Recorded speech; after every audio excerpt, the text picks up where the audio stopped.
Hi, everyone. Can you hear me? I hope yes. Thank you very much. Thank you very much for attending to this special session that we have organized in the framework of the European Maritime Days in my country. This is a great initiative of the European Commission that this year bring together a wide and diverse range of initiatives in more than 30 countries. As you could see in the welcoming video, this webinar is coordinated by TWINNEDbySTARS. This is an European project dedicated to the stars, as it could not be different, but also dedicated to the oceans and the outermost regions of Europe. We cannot be happier with this opportunity to embark with you today in this virtual tour across some islands of the Macaronesia region in the Atlantic Ocean. Today's journey starts in Gibraltar. Imagine now that you are part of a crew that is about to crossing the Atlantic Ocean. When crossing from Europe mainland to America, sailors take advantage of the trade winds. And these islands of the Macaronesia region are traditional stopover destinations that sailors use to refuel, rest, relax. From any of them, sailors take advantage of the impulse of these winds in a southerly direction to reach to the other side of the ocean. What is more, these islands have outstanding natural and cultural resources to offer. Today, we start with Madeira, a top leading destination worldwide for admired whales in their natural environment, and with great mountains for hiking, for instance. Second, we will visit the Canary Island. This is the first touristic region in Europe, which also hosts 8 starlight destinations. Later, we will visit Martinique, a French island in the Caribbean Sea. Beaches, surf, a colorful history and unspoiled mountain terrains are among its most popular tourist attractions. And then we will finish our tour in Azores, a Portuguese archipelago in the northern Atlantic, a region formed by 9 volcanic islands with great diversity for diving, biking, bird watching, and much more. But what is the real objective of today's tour? Our real aim today is to tell you about the night sky landscape of this island. Because not only the sea, the marine and terrestrial resources make this island unique. Their skies tell us a lot about their past, our past, about the tradition of sailors over centuries, And when GPS did not exist, they were able to find the north, predict the weather and the seasons. However, the night sky that we can admire today from these regions is a privilege that not everybody has, mainly due to light pollution. Light pollution generates multiple impacts on marine and terrestrial biodiversity. Sea turtles, birds can become disoriented during migration and reproduction. Also, insects and nocturnal animals can lose hunting and navigation abilities due to light pollution. Light pollution also has a disrupting effect on natural predation and much more. It also affects human health. Sleeping disorders are also generated by light pollution. It also generates vessel collisions during navigation. And also important is that uncontrolled lighting over years has also changed our perception of how authentic can be the dark sky, a condition and tourist resource that ultimately this island must preserve. Well, this is a brief introduction, and now we can jump into the virtual tour in which you will enjoy in real time the night sky landscape of these regions as if you were visiting them today. With this, I would like to introduce Gerard Martinez from Nautic Oceans. Welcome, Gerard. He comes from a nautical school and tourism company and is going to moderate these slots. Thank you very much, Gerard, for attending today and share with us your experiences and knowledge. Hello everyone, how are you? I'm Gerard. Thank you, Jan, for the introduction. Let me quickly share my screen here. Okay. Someone can confirm that you can see my screen? Yes, we see it and we hear you. Perfect. So, well, as Jen said, the goal today is to embark on a journey that's going to take us through the trade winds route, a route that ancient sailors like Christopher Columbus took in the past when they were traveling to America, and as Jen also said, using that power of the trade winds. And we're going to do it exactly as them without the use of technology, because nowadays it's very easy to orient. One just needs to pick up his or her phone, open Google Maps, and you know your exact position. But in the past, with the lack of technology, that was a much more difficult endeavor. So we're going to do this tour with the same level of technology as they did, which is going to be using our oldest friends, which are the stars. But before diving into the tour, let me briefly touch upon something that is really very important, something that we should all do, which is to defend the night sky. The Twin by Stars project, who is hosting this event today, endorses fully the Declaration of Defense of the night sky and the right to starlight, which was signed in 2007 by the driven by the Starlight Foundation. Props to them, because they are doing a great job. The organization in Spain that's helping us defend the night sky the most. So props to them.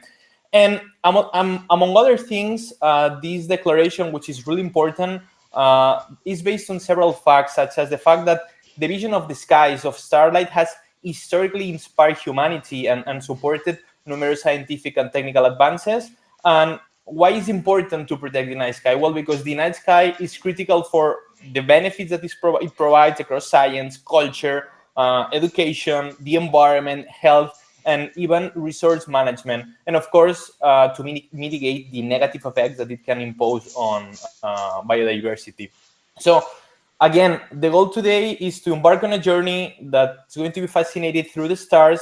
And the main goal here is to make clear the rich resource that we have there, a resource that is completely free. It's at our fingertips. We just need to wait until night, go to the street, and we can see like a perfect sky with all its richness, all its stories, all that knowledge that it hides. But that resource is only available to us if we all protect it, and that's something that we should all do together. So yeah, and that being said, let's now start our journey. As Jen said, our journey starts in Gibraltar. Why in Gibraltar? Well, if we are from Europe and we are going to travel the Atlantic and cross the Atlantic, no matter if we are in a Mediterranean region or if we come from Northern Europe, the starting point will typically be Gibraltar, right? So we're going to start our journey here. And in order to, again, remember that we are just going to use the stars to guide us through this journey. For that, we are going to use a very special tool that I would like to share with you, which is called the Stellarium. Stellarium is actually amazing. This tool will allow us tonight to see the exact sky that in the different regions that we're going to be traveling through will be seen. So right now, we said that we were starting our journey in Gibraltar. So let's go to Gibraltar, and here there's this selector where you could see the sky in the past, in the future. You could select any time frame that you want, and also the hour. Of course, we have a small problem that when the sun is up, we cannot see the stars. So let me advance just a little bit time so that we can see the stars that we will be having, in this case, at 11 p.m. in Gibraltar. And if we're going to guide ourselves through the stars, there's a specific set of constellations that are really, really important. And those are circumpolar constellations. Why are circumpolar constellations that important? Well, because due to their position, they are located actually above the Earth. So due to that constant position above us, they allow us to understand where the North is. And now we're going to understand why. Let me share again my screen to show you what the circumpolar constellation is. So if we take the first map of the Earth, and let's imagine this important that we are in the North Pole. If we looked above ourselves, in this small circle at the top, we would have those circumpolar constellations, which means that no matter if the Earth spins, no matter anything, they would always remain on top of us. So they are perfect guides in order for us to embark in our journey. I'm pretty sure that you know one of the most important constellations in the circumpolar constellations, or two of them, which are Ursa Major and Ursa Minor. Ursa Minor being the one that contains maybe the most famous star, which is Polaris, the polar star, which, as you may know, is the star that in the northern hemisphere marks the north. So now we know that with the circumpolar constellations, we can find our way, and this is going to be our guide. And with that, let's go to our next destination in our journey, which is Madeira. So let me again go back to Stellarium and adjust our position to go to Madeira, where we will be talking about why this star, which is the polar star, is that important. We've said that circumpolar constellations were these constellations, this set of stars that were perfect due to their position on top of us in order to guide ourselves when in this case sailing, equally as the ancient sailors did. But there's this specific star, which is the polar star, which is maybe the most important. And why is that true? Well, if we see this image right here, because the polar star nearly perfectly aligns with this with the line of the Earth. So as you can see here, it perfectly remains in that constant position, which marks and highlights where the North is. So that in the past was really crucial for sailors, because when they embarked in this big journey of crossing the Atlantic, they were able to use and to correct their positions to understand where they were located at each time based on that star. And it's important to understand, we've said that we were mentioning how this is true for the northern hemisphere. Of course, if you are in the southern hemisphere, you cannot use the polar star there. They have a different method, which is the South Cross, in order to guide them. So bear in mind that we are talking about crossing the Atlantic, coming from Europe. So this is a perfect guide. But if you were in the southern hemisphere, you would not be able to use the polar star.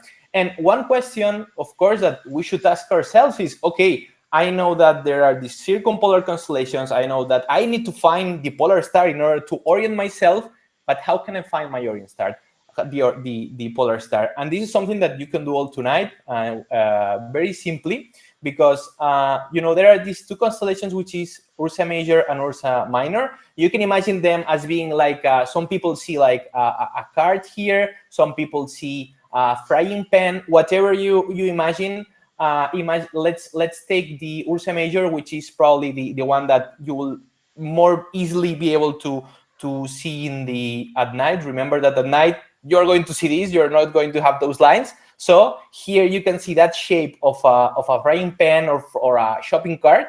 And what we're going to do in order to find the polar star, which is very simple, is to imagine, this is also very important, that there's steam coming out of that pan, right? So that's important in order to understand the direction. We'll do our calculation. So there's steam coming out of here, and we go at the very end of the Ursa Major, and here there are two stars actually with the stellarium. If you click anywhere, you'll see a description. Okay, we're going to see that in the future, but there are two stars at the end which are called Merakandube.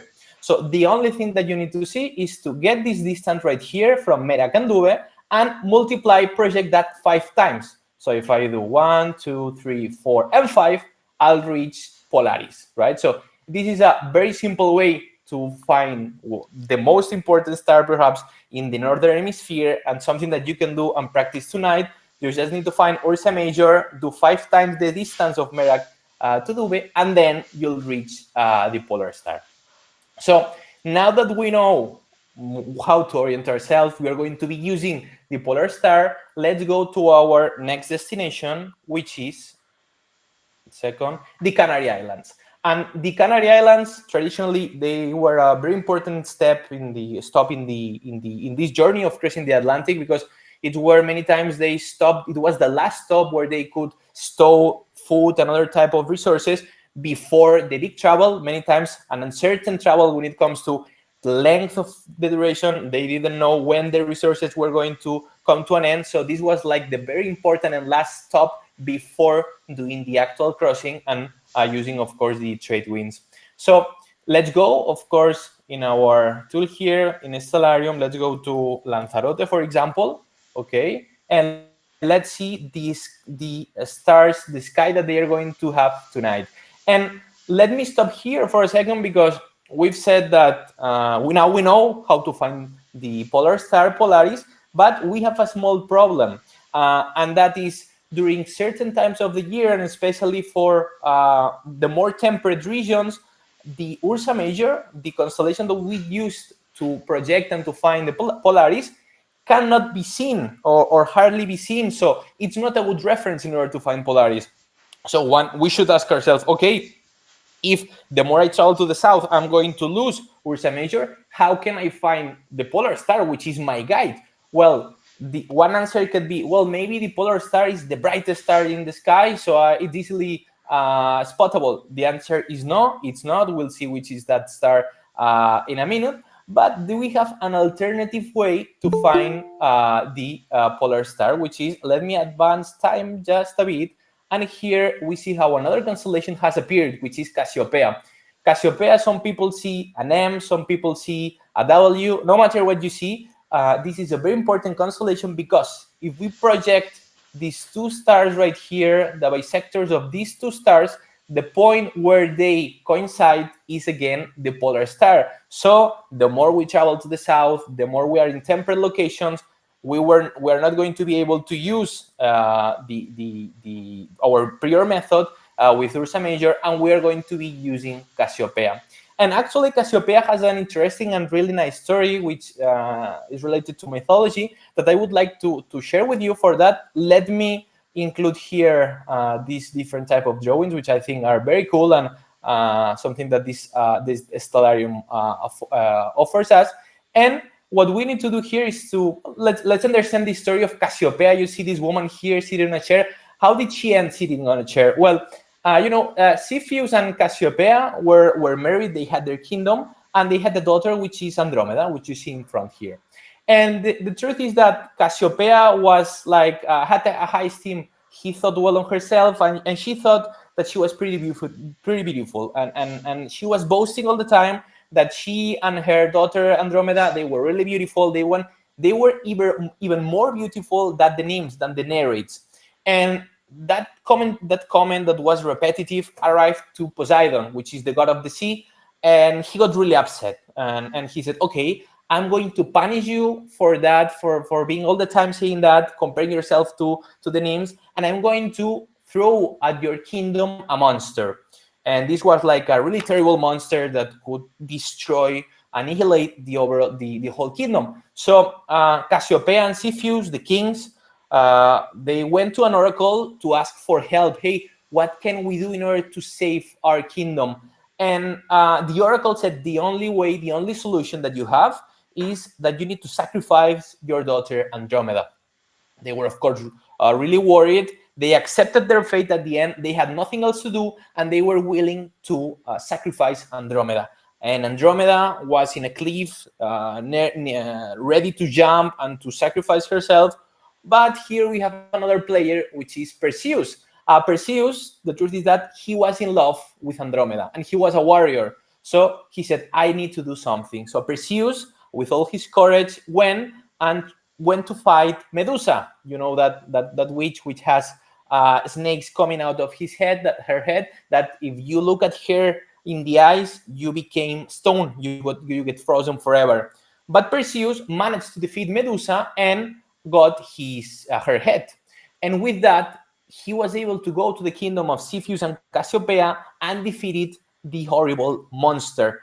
So Andromeda was saved, but of course, Poseidon, remember at the beginning, he was really mad. So he still wanted to punish Cassiopeia. So at the end, what he decided to do is, hey, Cassiopeia, what I'm going to do is I'm going to tie you this chair, and during the rest of eternity and during half day, you see here, if we advance time, you see how during half of the day, Cassiopeia is going to be upside down sitting on that chair. And that's the story of how Cassiopeia is now sitting on a chair, and you can see her here half of the day looking always down due to the punishment of the god of the seas. And let's go, now that we have found another way to find and to guide ourselves to find the polar star. Let's continue our journey, and we have crossed the Atlantic. Now we were very well oriented, and we are in Martinique. So let's see what's the sky in Martinique. Okay, we have it here. As always, let's allow ourselves for a bit of time, because with this tool here, you could see the real time. Let's go just a bit when the sun is setting. And here, we're going to talk about another constellation, which is also very important, which is the Orion constellation, which you can see it here down. Let me go back a bit. Okay, this is the Orion constellation. Some people see like a sandwich inverted here. Other people see like this warrior here with the hunting, like here is like a lion. But this is the Orion constellation. Very important in Orion is these three stars here that many people call like the three kings or the three sisters, which are Alnitak, Alniman, and Mintaka. And why is it important? Why is this constellation important? Remember that our goal here is we don't have technology, so we must always find ways to orient ourselves through the stars.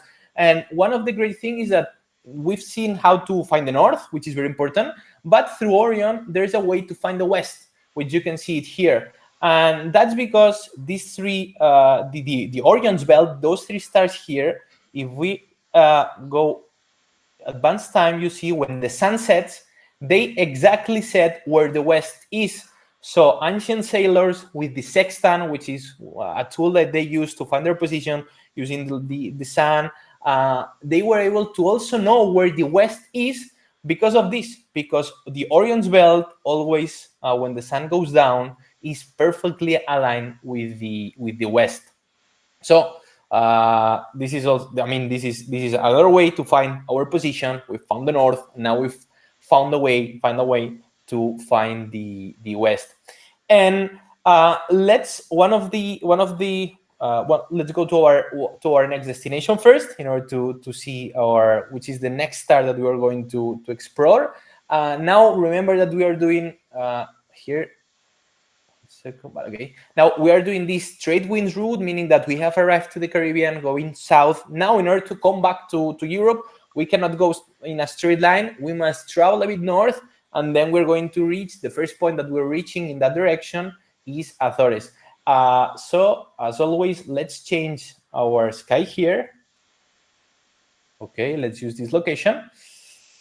And for what I'm going to do now, let me also do like this. I'm going to do a bit of trickery because I'll need to set the let's say the lights down, even though the sun would still be there. This is the position I want to have. And what we're going to talk about now is that we were using the Orion and the Orange Belt in order to find the west. But there's something that we can instantly find if we follow this Orion Belt, is that if we project those three stars, we find this star here, which is Sirius. And Sirius is part of the Canis Major. Let me do the art thing so you can see a dog. And Sirius is a very important star for two different things. First of all, because it's the brightest star in the sky at night. Of course, not counting planets, etc. Like when we are talking about all the rest of stars, apart from the moon, the sun, etc. It's the brightest star that you'll see at night, and it's also very important for another thing, because it's a star that in pre-Hellenic civilizations like Egyptians, it was very important for them. As you see, stars not only help ancient sailors but also civilizations in general, because it has a very specific peculiarity, which is that it acts as a calendar. And Sirius, the star here, marks when summer has started and when summer is coming to an end. How did the Egyptians know when the summer was starting and when it came to an end? Through to Sirius. And be reminded that was very important, because that's what regulated also the floodings of the Nile River, which at the end they were in a desert, and even today the Nile River is very important for the Egyptian towns and cities, because it's where they get the life out of from. And in the past it was even more important. So understanding when summer was starting, the calendar in general, was crucial for them. So how is that possible? Where there's a specific there's a curiosity, which is, there's this, when the sun sets at night, there are these 30 minutes where you can still see light, those 30 minutes where you can still see light but the sun is not there. During that time, when you start to see Sirius, you know that the summer is coming. So the first time that Sirius appears, that indicates the summer solstice, and that will be the first day of summer, and days start passing. So as summer days pass, you would start seeing Sirius more and more, and then you'll reach a point where you're seeing Sirius during all night, and then you know that summer is coming to an end. So that was the way that the Egyptians used in order to understand when summer was starting and when it was going to end. And this also gives name to the constellation and the star, because we've seen that Sirius is in the Canis Major, which is the dog that accompanies Sirius. And the word Sirius comes from, it has a Babylonian origin, which means something related to heat, because it's the star that indicates when summer is really related to summer. And with that, we have ended our tour. We have reached our destination. Now we can go back. I simply hope that you have at least generated some interest in this amazing tool, which is Stellarium, which you can do. It's completely free. You can see the sky that you're going to have tonight, the sky that you're going to have tomorrow. Anywhere where you are, you see which are the constellations and the exact position, so it's easier for you to find them. And also, of course, I hope that tonight you can go when the sun sets. You can go out there and try at least to find Polaris with the method that we've seen. Depending on your location, you will also use Cassiopeia. So thank you very much for your attention, and hope you enjoyed. Thank you very much, Gerard, for this peel, this peel of information. Thank you, you all participants. This is fascinating. This is a fascinating world and extremely useful knowledge that we all should incorporate in our lives. That we need to know. There are many reasons to know these. There is. Um, the only risk that only the knowledge about this is the previous step to understand its value and the need to preserve it, okay, and also it can be used as a storytelling for those skippers, for those nautical companies offering charter services. Okay, this is also can be used as a contingency tool and measure in case of accidents, in case of failures in the electronics of your of vessels for sailors, especially for younger for the youth society worldwide, that we need to be more related with this type of information. It can differentiate you if you are a company, if you are a nautical or tourism company, because you can combine multiple services and activities at sea and at land with the opportunity to show these values and obtain an Starlight Monitor certification, for example, which is an added value to your services that qualified your services. Okay, and all these, if you want to know more, it is included in our action plan, in our work plan of our Twin by Star projects. If you are a company and need to acquire some skills, some information, some capacity building to incorporate this knowledge and this information into your services, please contact to us and we can accompany you in this desire. But if you are also academics, experts that would like to know more and start some research works, also we are here. So our project will be exploiting these and many other fields of research and information combined to the possibility to be competitive at the same time to be sustainable when offering tourism services at related to maritime, marine-based activities, the oceans, and the Atlantic region.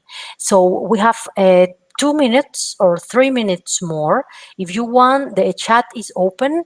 You have there you can share some opinions, some comments, some questions that I can share with the rest or not. I see there are some faces that we already know here connected. Thank you very much. For connecting from every part of the Atlantic and the outermost regions of Europe. If you want to say something, if you want to write, to comment, there are some congratulations there that I saw. Thank you very much also. Please visit our website, the Twin by Star website, and join our community, and you will be informed and contacted for the next the upcoming events. Okay, so we'll unlock the next levels of the project very soon. Okay, thank you very much for your participation.